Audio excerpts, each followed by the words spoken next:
Okay. Well, thank you very much for joining me today, Maria, for afternoon tea. So my first question to you is, what was your childhood like? Okay, so I grew up in Lodge Park in Redditch on a council estate. I lived with my mum, my dad, my brother. I had two lovely Springer Spaniel dogs called Bonnie and Clyde. And childhood-wise, I think I grew up in quite an naive but loving way. So I sort of I was allowed to basically have my freedom. I was always out playing, always out exploring, building dens in woods, you know, just basically, getting my hands dirty in nature, you know, catching tadpoles and things like that. So, yeah, making mud pies, all that type of thing. So quite a nice, naive sort of way of growing up. Often we'd go camping holidays. Saturdays were always sort of nan and granddad days. So nan and granddad would have us for the day. We'd go swimming, or we used to go swimming in Halsbury or Bromsgrove. That was the Dolphin Centre then. So yeah, always had holidays. Nan, granddad, mum and dad, and my brother. Uh, your Butlins, your Pontins, all that. So yeah, it's very nice sort of. Oh, I always look back and think we was always on a day. So yeah, that Yeah. that was my sort of childhood really. Good. And did you enjoy school? So school wise, my first school was a Crestfair school. Um, Loved my first school. I remember being in the Christmas play as one of the 12 princesses. Uh, just a really naive sort of, again, childhood in the first school. It was just really lovely. My mum was a lollipop lady. So, so she used to always cross us over in the morning. She'd always come on our school trips with us. Um, so primary school was lovely. Middle school, I literally down the road from there, which was Lodge, Lodge Farm Middle School. That's where I did my cycling proficiency. So that's why I'm so um, big into my cycling now. So it stayed with me all these years. I learned how to play the violin. Not very well, but I learned. I do appreciate sort of violins and sort of music and stuff like that. So yeah, and then I went on to the Lees High School in Woodrow in Redditch. I schools School for me was a social event, if I'm honest. Mm. I didn't really take my education as seriously as what I should have done. But looking back, I had a fantastic time in school. I loved going every day. I'd get up and I'd be really keen to get into school. I was part of loads of teams, so I was in the netball team. Um, I was in the athletic team. I'd be doing trampolining. Anything I could do to get involved in group work, I was often there. So for me, it was one big sort of social event.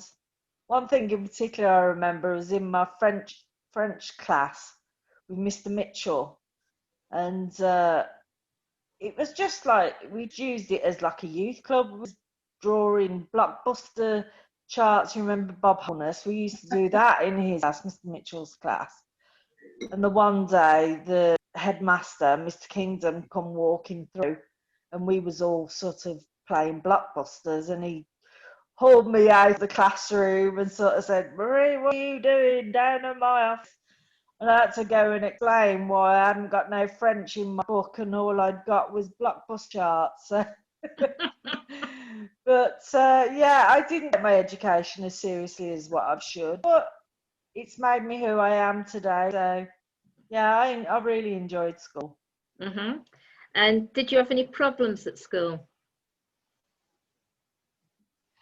I got on well with everybody really. Mm, Obviously there's the typical school boys that you have, but there's like a hierarchy like there is in society, isn't there, in schools? You know, mm, it's I used to get on with them, uh, and yeah, it's just what it is. But mhm. Mr. Kingdom that day, yeah, I got in trouble that day because I had to chuck with a whole term's worth of French. So that taught me a lesson. Yeah.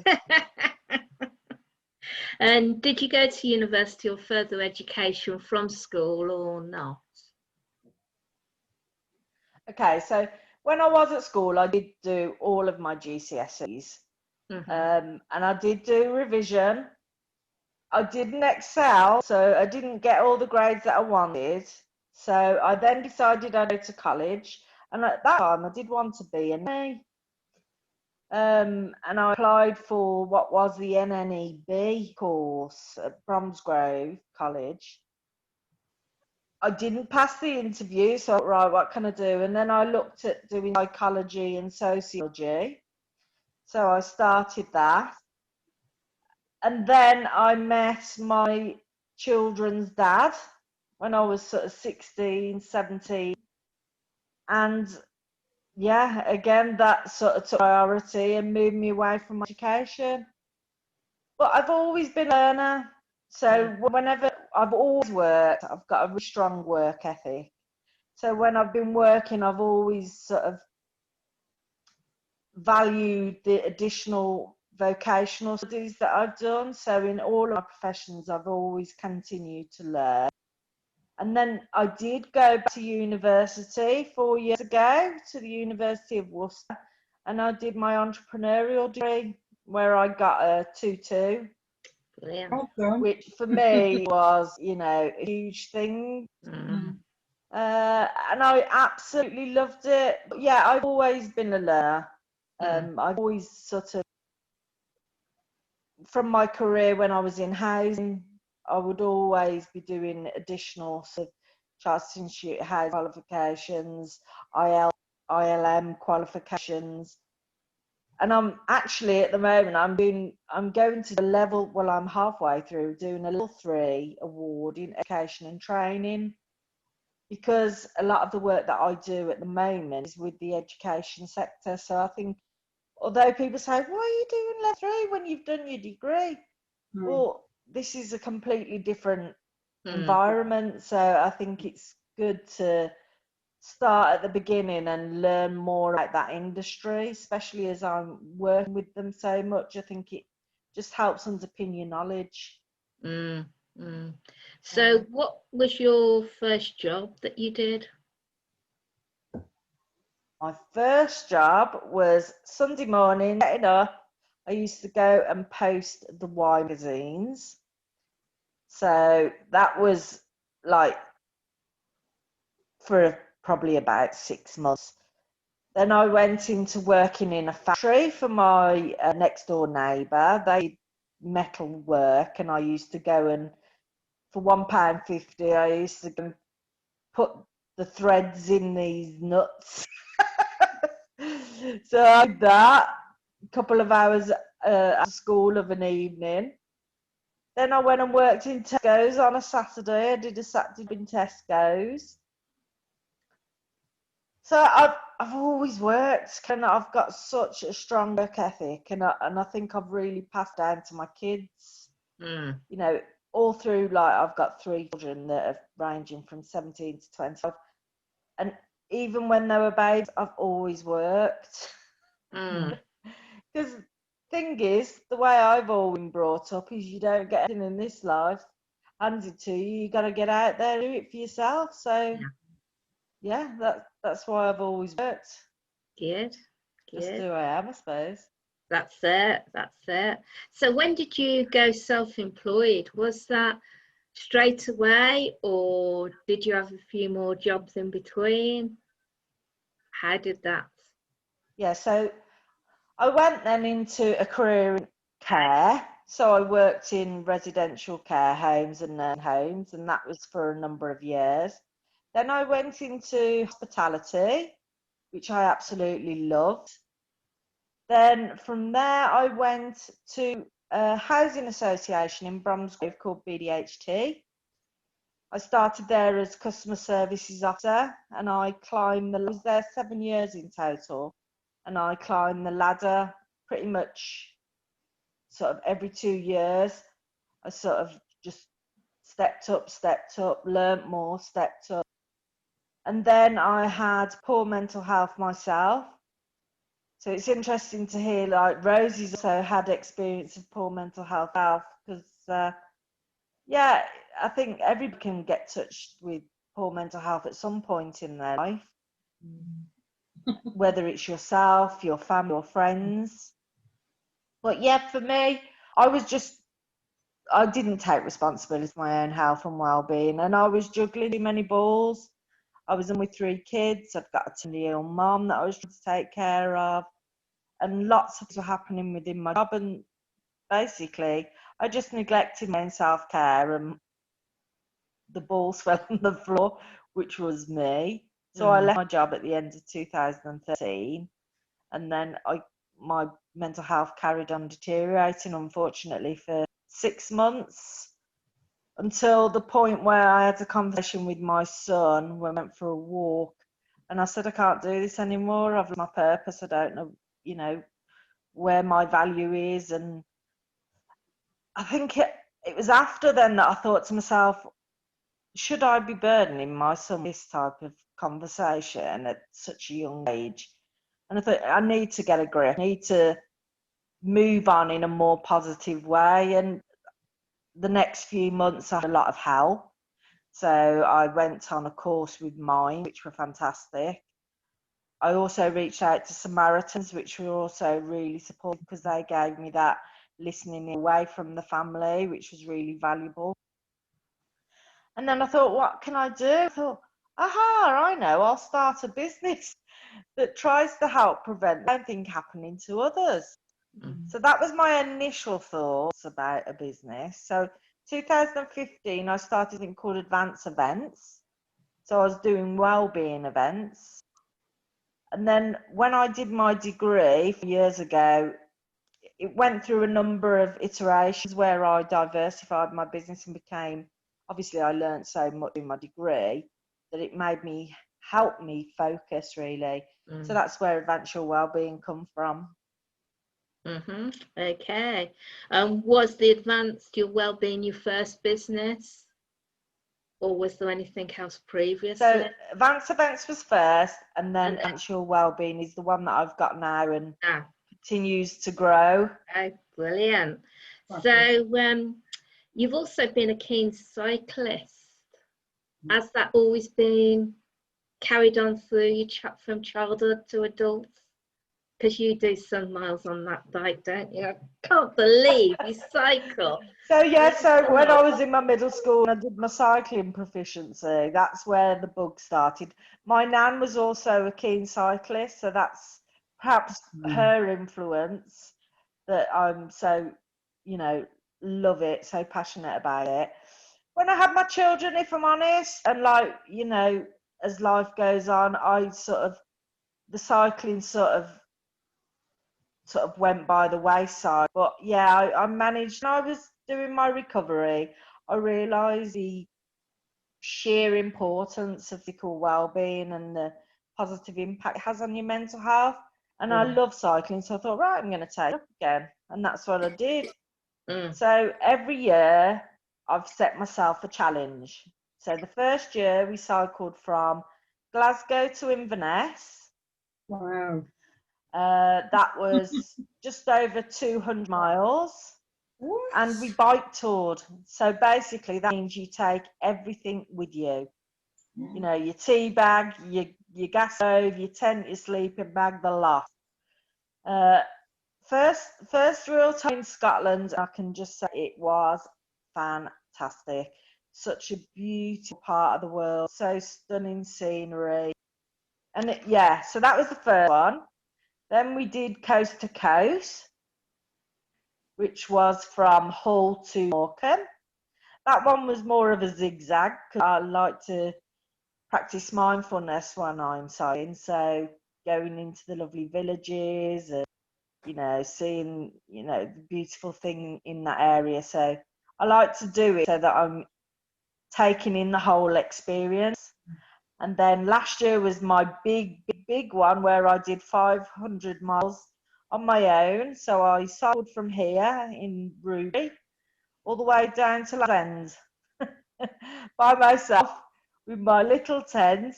It took me 10 days, but my target was to cover over 500 miles, which I did for the British Heart Foundation, which is a charity that's close to my heart because my granddad had heart disease. So yeah, that was, and this year, because of Corona, we had to adapt our cycling. We've still continued to do it. So I've done the Somerset coastline, north coast of Somerset year, and then did a short bike tour of the north coast of Devon. So I'm working my way around the country. Brilliant. So yeah. Yeah, amazing. And do you help others to keep fit with your cycling, or is it just? I do, because I volunteer at Extra Care Longbridge Village. So I volunteer on a Wednesday afternoon in their gym. So we have lots of external visitors and also people that live in the village come in. So I'm always there to promote sort of the importance of, you know, well-being and all that type of thing. So yeah, I do. I also do yoga, love yoga, because I think, yes, it's nice to have physical sort of burning the calories, but yoga for me is massively helpful for mindfulness. And I think, you know, when you're the sort of person that's very sort of go-getter and sort of like to see progress, it's important to also have the time where you give yourself a chance to relax and unwind and invest in self-care, really. Yeah, I like a mix of both. And could anybody tell that you had got your mental health problem, or did you cover it up? That's a really good question. I think, if I'm honest, people knew because I just shut myself away from everybody and everything. So my friends, I totally detached from my friends.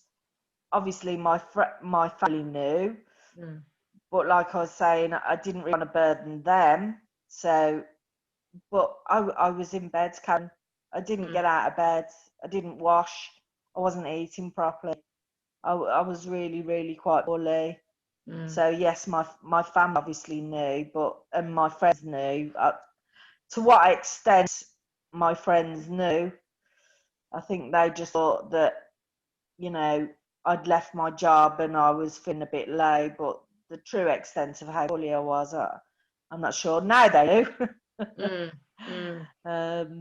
But yeah, it's one of those. It's happened, and it's shaped who I am and made me a stronger person. So yeah. And what would your advice be to anyone else that feels that they have a mental health problem? I think everybody will get touched mental health at some point in life, whether it's stress, anxiety, or, you know, it can be just little things like, you know, if you've been in lockdown and you're a bit concerned about getting back out there in the world, or if it is like a proper mental health issue, I think what I'd suggest is reach out and ask for help.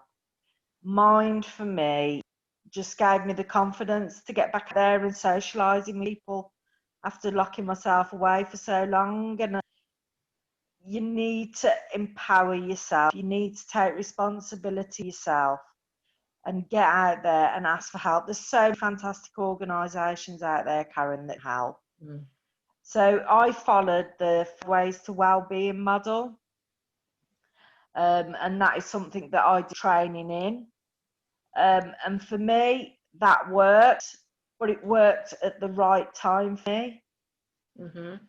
So yeah, business coaches, life coaches, you know, just ask for help. Don't suffer in silence. I think it's really positive that there's so much on the table now about mental health, and people are more open to talking about it, and that's got to be a good thing. Mm-hmm. So, what would you do with somebody that had got a mental health problem? Would you just talk to them, or would you refer them to see a doctor? Or Yeah, so it depends what mental health issue they've got. I think, you know, it's such a big spectrum. Me myself, because I'm a wellbeing consultant rather than a mental health specialist. So for me, it's about, I would have a discovery call with someone to find out how they are, who's the right person for them. It could be me, it could be a mental health specialist, so they would need to see their GP. But for me, I do more of the well-being things. So for me, it's about like personal development. So once they've gone over that initial sort of diagnosis and they know what their recovery's journey is going to be, it's about me helping them achieve their full potential. Because that's what my business is about, is training in topics like things like resilience, emotional intelligence, confidence, those sort of things. So like I said, that 5 ways to wellbeing model, that's something that we sit down, set goals, we work through those goals and we track the progress, because it's really good to have that person that's accountable. So once you say, this is what I'm going to do, it's helpful to work with somebody else rather than doing it on your own. So I think, you know, that's more my specialism, is helping people get to their full potential once they've recovered from an acute mental health illness. Stress and anxiety, yes, I can work with those, but yeah, just for clarity, really. And if Does you that help? Yeah, if you had to live your life again, is there any of it that you would change?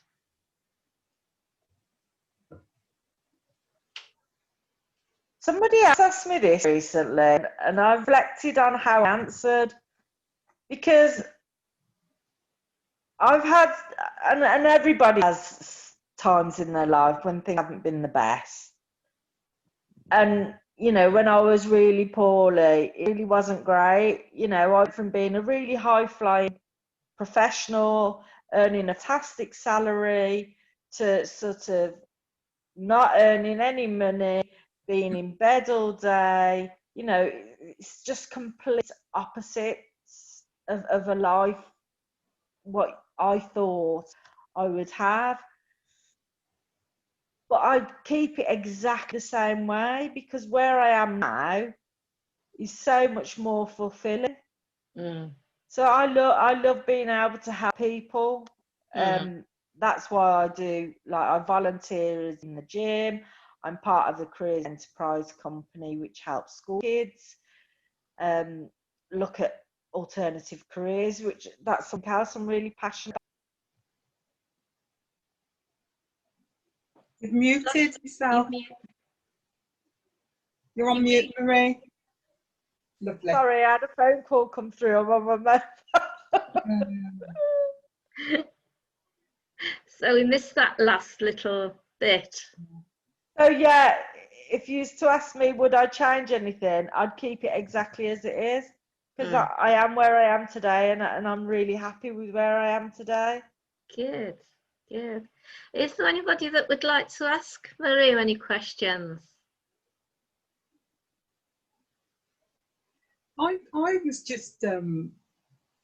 just thinking, actually, I relate extensively to what you've said in terms of being a high-powered female woman, working at the top of your game, and it's interesting how many women I come across with the same or very similar story to yours and mine, in fairness, you know, about how we try to manage everything. You know, I mean, we used to call it the superwoman syndrome. And I think one of the questions I wanted to ask, I know Karen asked something about, did your friends know, or you know, but the question I was going to ask, because I know the answer for myself, was, did you actually know that you were suffering from a mental health issue at that time? I think at the very beginning, so when I was working, I was sort of doing fight or flight. Yeah. So I was sort of rushing around, sort of trying to deal with everything. And yes, I could feel it in my body. So I'd feel my heart racing, I was getting breathless. My eating habits, so I was really, really poor. So I went up to a size 22 because for me it was convenience, which again, that also combined in me ending up with the IBS. So it did have physical symptoms at the beginning. When I was really poorly, I was on medication. In hindsight and on reflection, I understood why I had them at the time, because it helped calm my mind. But I think, you know, for me, the 5 ways to wellbeing model is better than any medicine. And it's really helped me. So yes, in answer to your question, Rosie, I did, but at different stages.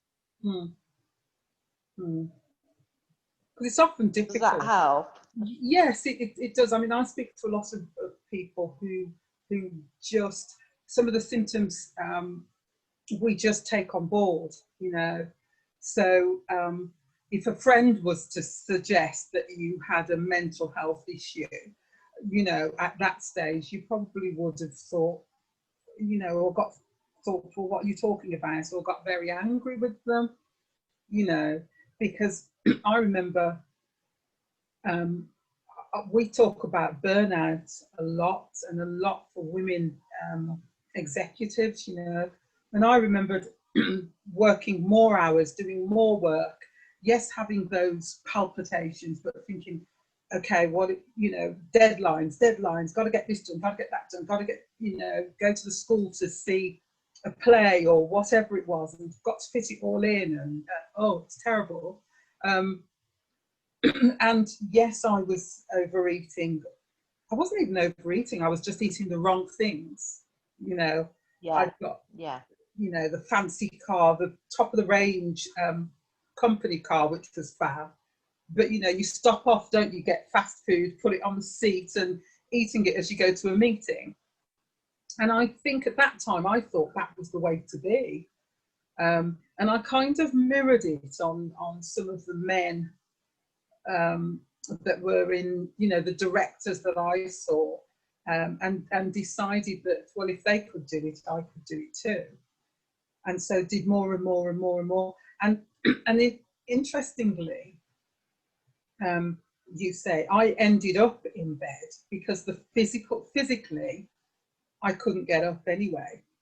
And still at that stage, if someone had said it's a mental health issue, I would have said, I'm just exhausted. But I had absolutely burnt out. And that's what I was wondering, you know. And it wasn't until eventually, when I, like yourself, couldn't even lift a toothbrush, which wasn't pleasant for a lot of people. And the doctor came, and actually it was the doctor that suggested But Wow. yeah, and even then I thought it's got to be kidding, it has to be kidding, you know, and completely ignored them, didn't take the medication, which yeah, you know, but you know, something happens, doesn't it? And I started to read, and I started to learn, and I, long story short, I became a counsellor, to have a look at this. And one of the things I think you said is that you became a well-being coach so that you can help people so that this doesn't happen to them. Yeah. And I think that's where you get to. You just don't want people to go through it, you know, if you can help them.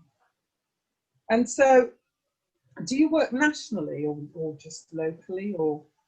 Okay, so that's a really good point that you've just mentioned there, Rosie. So my service is more proactive rather than reactive. Yeah. I do work across the UK. I have got 2 specialist niches. So I work with professionals in housing associations because I understand the landscape, and I think that helps with building those relationships with your customers. And I also work in education because I'm passionate about working with kids.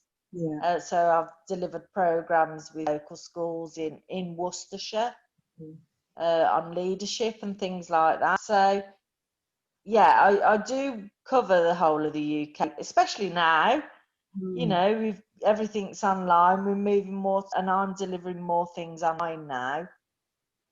So yeah, you can be anywhere in the world. Like Karen, you can be international. Yeah, absolutely, absolutely, and it is global, isn't it? Yeah.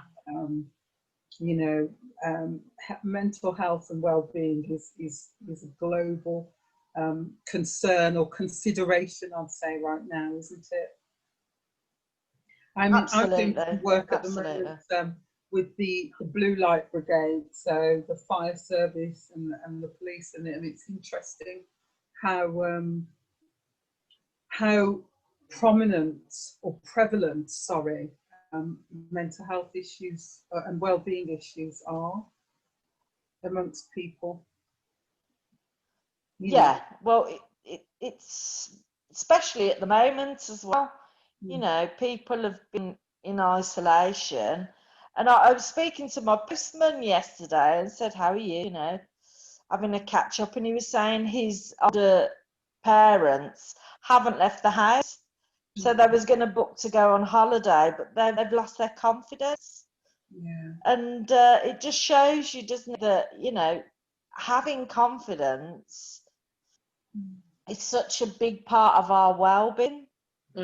So, you know, when you haven't got that when stress and anxiety is creeping.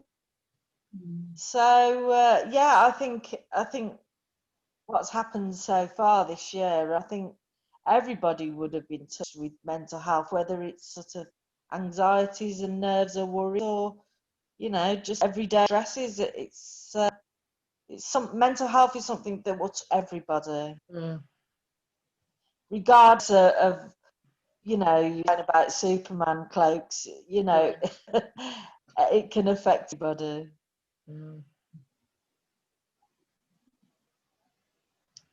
But thank you for sharing your story, Rosie.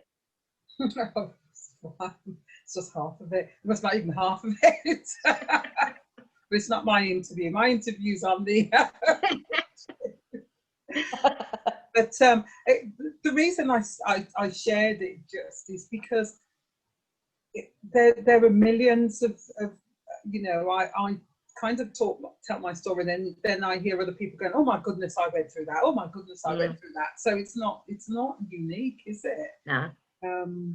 You know, in different different situations, but it's the same story, and certainly a And lot. I think it's good. It's good that people can connect with somebody who has that real life experience as well. you know, rather than just taking something from a textbook, it's good that you can work with people that sort of understand where you are and where you've come from. And I think that helps as well, Yeah. having that empathy to be able to work with people. Mm. And so you're not in Redditch now, are you? Do you live in Redditch? I'm in Rubery, which is in Bromsgrove, just up the road. Yeah, Mm. because I'm chair of the Mental Health Action Group in Redditch, and that's a charity that looks at and resources mental health organisations or anybody that looks at mental health and well-being of the community. And so I was just wondering whether you'd worked with any of the educators in Redditch. I would have done when I was in my role head of service, because I was very much involved with the shared partnerships across Redditch and Bromsgrove. So I was more of a CCG, that sort of thing. I was involved more on a strategic level back then. But yeah, it's interesting. It's interesting to know, and that's really positive as well that group there is. Yes, well, we became the charity 2017, and yeah, we're doing quite well, helping as many people as we can. So what sort of things are you delivering? How does that? Initially, we've got we work in partnership with the likes of Mind, Papyrus, you know, the youth suicide group, and there's 39 organisations that we kind of collaborate with in Redditch and externally. We're really like a interactive directory of services, if you like. Wow, okay, that's a great way of putting it. Well, it is, yeah. I mean, we've got a directory online as well, but we're kind of an interactive. So all the services come together and talk about what they do, how they do it, and we promote that.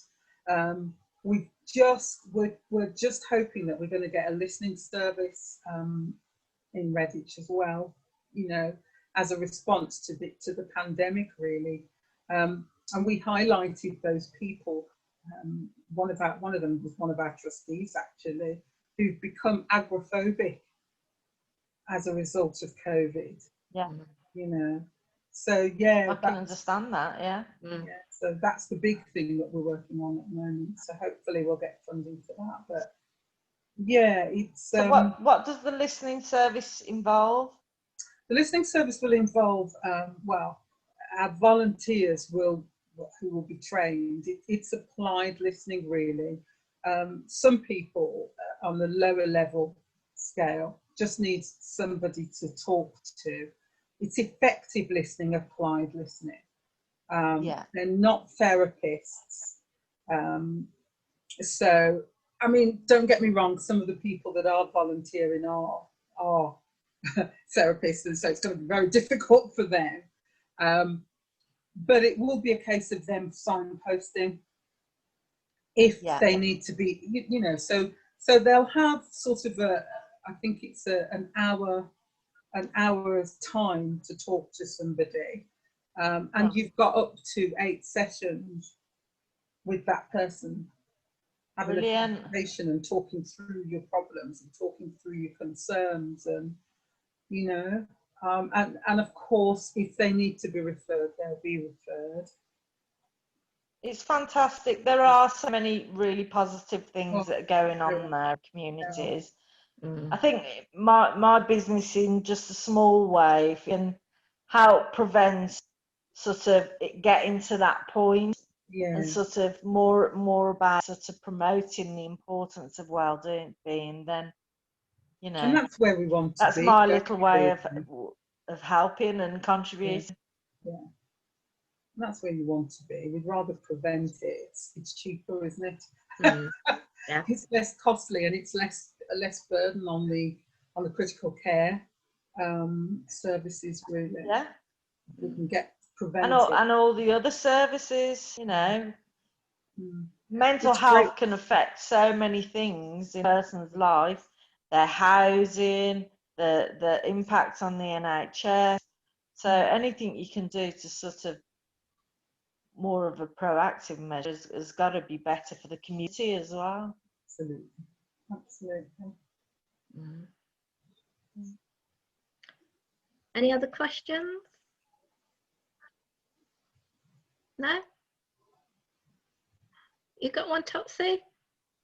I was just wondering whether you had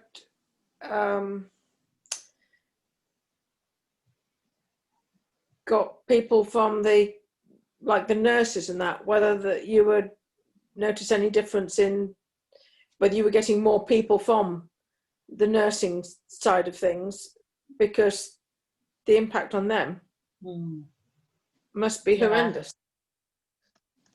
Yeah, I think because I've always focused in on the two areas, which is the education, housing, I haven't necessarily worked with them, but I think there is massive opportunity there. I think, like Rosie was saying about the blue light brigade, and you know, all of our emergency services, including the NHS, sort of, you know, they've got to have such a high level of resilience to do the jobs that they do. Yeah.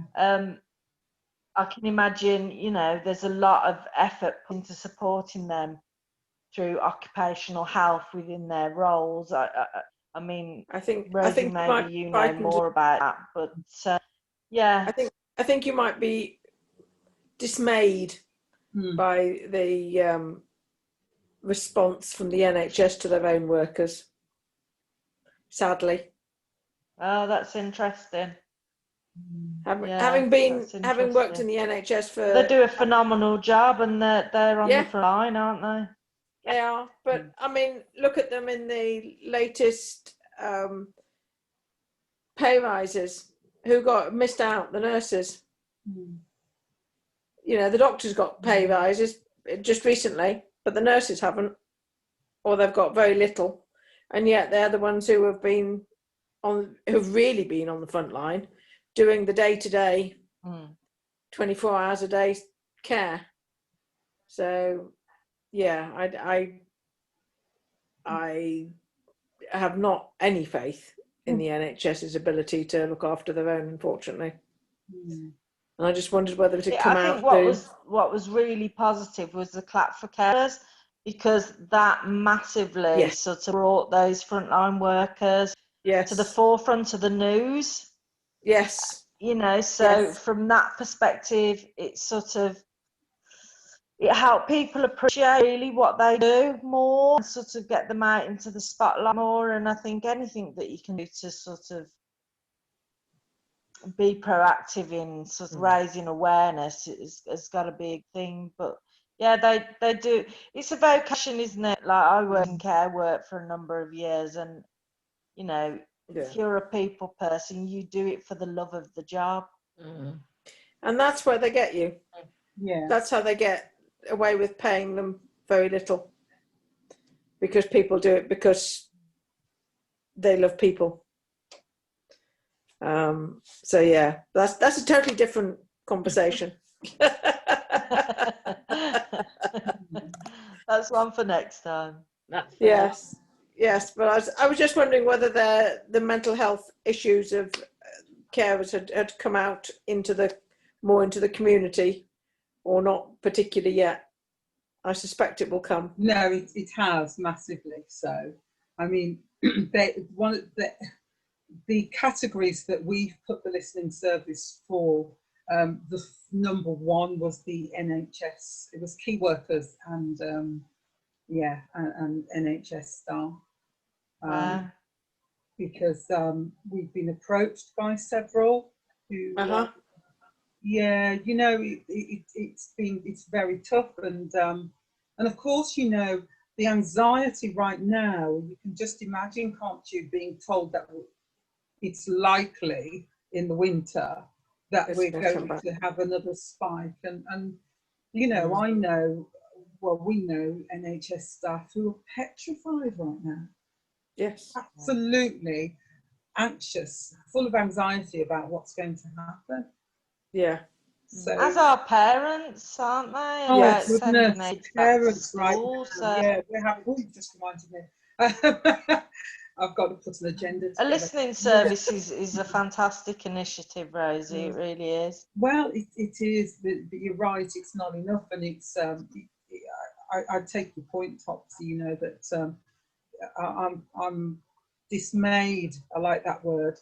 That the voluntary organisations are the ones that are kind of picking up the slack there, and I worry about the statutory bodies thinking, well, you know, it's being dealt with by you know, other organisations. Yeah. But I mean, it's kind of, that's kind of true across the board, because I mean, something I've been doing is I've been helping make scrubs and masks and things. Fantastic.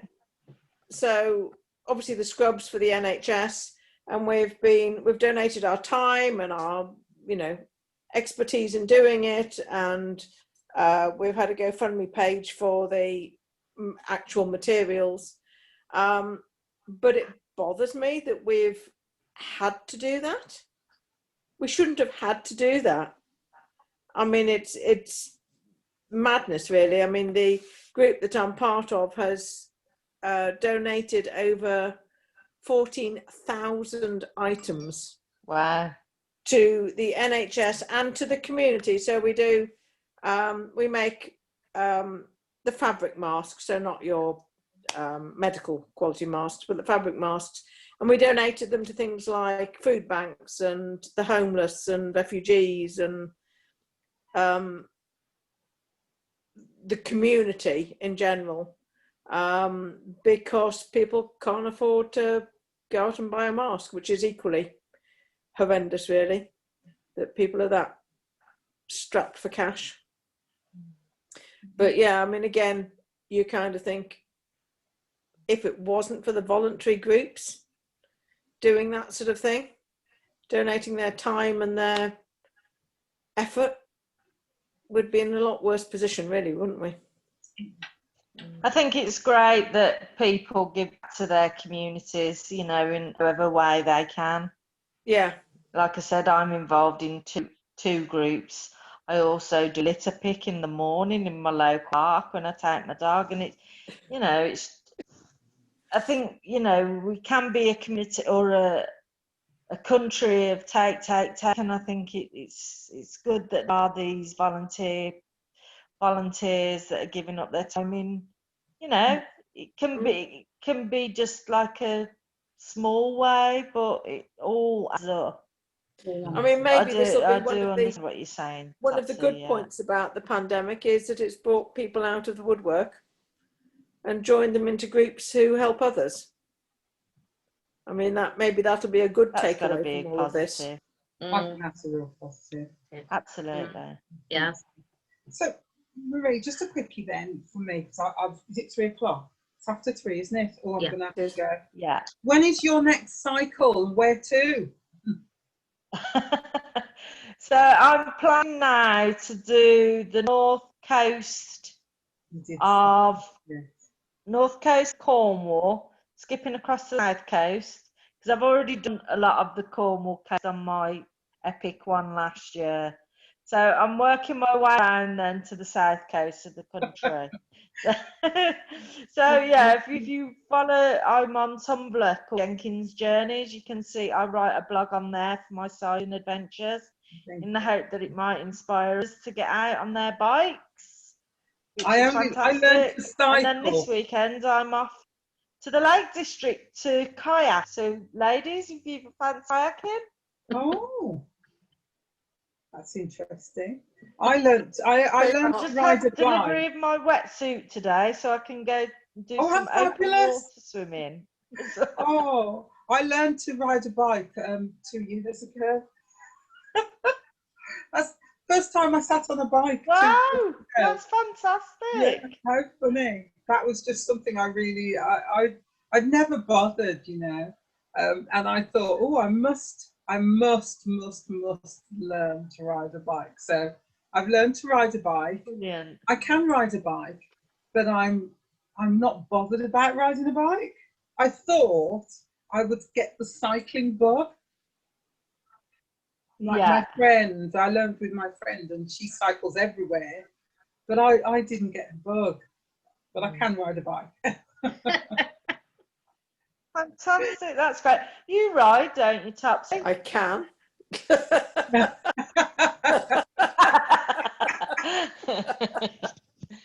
Well, everybody has their things. Karen's big on swimming.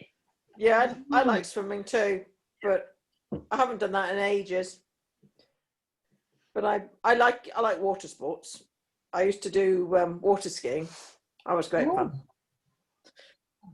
Great, that sounds good. So that's the last time. I have to add that to the list, Topsy, and come back to you for What's some that? tips. Say again. I said I'll have to come back to you for some tips water skiing then. Yeah, oh, water skiing's fantastic. Loved it. Love it. I did it for... Well, thank you, Karen. Thank you very much. I hope it's gone as well as you'd hoped. Yes, well, thank you very much for joining me for afternoon tea. And I will put this out.